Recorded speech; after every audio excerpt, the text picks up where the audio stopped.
Welcome back. Look around the region right now. You can see where more of those clouds have moved in for some of us. You see it in Forsyth, you see a little bit over Macon, and not too much for us over Dublin. Things have been quite sunny in Lawrence County, but you can see that in the western parts of Bibb County, you got some moderate rain going on. That outflow boundary still very visible on the radar. And I mean, the storm that came from was in Jones County earlier and has dissipated. Now we're seeing some new activity kind of developing along that boundary a little bit, especially on the western side. A little bit of lightning in Upson County right now, and a small shower there on the very northeastern corner of Dooley County with the border of Pulaski County. So here's a recap today. 90 for the high. That's 2 above the average of 88. First day being above average in some time. Probably the first day above average this month. And 59 wake up temperature. Still good bit below average overnight. That was 6 degrees below there. And going to be getting back to the 70s after the sun goes down this evening. I do think it'll be a little warmer tonight. I'm going with a low of 63 with the wind being light and variable.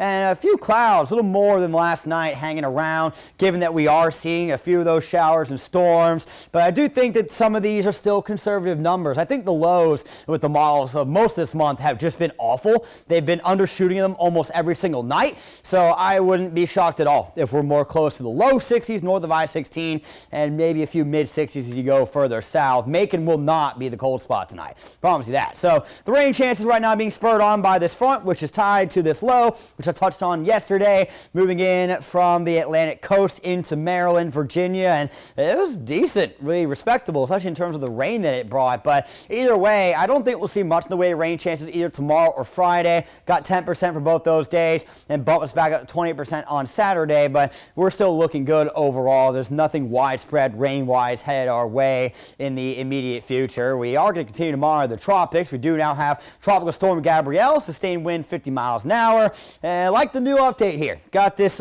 eastern side that just has appeared. Would love to see it turn east, go back out to sea. Don't need to worry about that going to landfall. That would be phenomenal. Do have 2 other areas that we are monitoring as well. 20% odd for both of them. But given how close they are to each other, they're going to be competing for the same energy more than likely. So only one should form if development does occur. It will not be 2. So through the rest of the evening, few showers, maybe a storm remaining possible. Shouldn't be much overnight tonight, but a little more cloud cover in the past couple of nights. I do not agree with the amount of rain this thing is calling for tomorrow. I'm not saying we can't get a shower or 2. I just think this is being a little bit aggressive. Highs will largely get to the lower 90s, and it will be partly to mostly sunny. As for our Friday, another warm day expected, probably low to mid 60s out the door, and then in the afternoon, a 10% chance for rain. Not expecting a whole lot there, with most of the highs in the low 90s. I'm going high again of 90 tomorrow. We'll look beyond that coming up in 10 seconds.